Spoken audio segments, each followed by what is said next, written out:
Hi friends, இன்றைக்கி ராகி மாவு வச்சு ஒரு ஈவினிங் ஸ்நாக்ஸ் தான் ரெடி பண்ண போகிறேன். ஸ்கூல் விட்டு வர பிள்ளைங்களுக்கு ஹெல்த்தியாக இதை செஞ்சு கொடுக்கலாம். பேனில் 1 கப் அளவுக்கு ராகி மாவு, 1 கப் பச்சரிசி மாவு சேர்த்து ரெண்டையும் நல்லா வறுத்து எடுத்துக்கலாம்.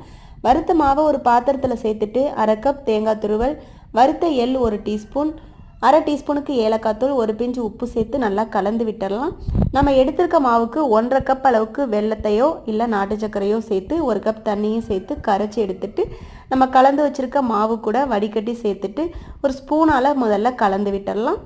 கலந்து விட்ட பிறகு கை பொறுக்கிற சூடு வந்ததும் கையில் கொஞ்சமாக நெய் தடவிட்டு இதை நம்ம பிடிக்கொழுக்கட்டை மாதிரி பிடிச்சும் வச்சுக்கலாம். இல்லைனா நம்ம விருப்பமான சைஸில் நம்ம பிடிச்சு வச்சு வேக வச்சு எடுத்தோன்னா ரொம்பவே ஹெல்த்தியான ராகி மாவில் கொழுக்கட்டை ரெடி ஆகிடும். சாப்பிட்றதுக்கு சுவையாகவும் நல்ல சாஃப்டாகவும் இருக்கும். ட்ரை பண்ணி பாருங்கள். பிடிச்சிருந்தா லைக் பண்ணுங்கள். நன்றி, வணக்கம்.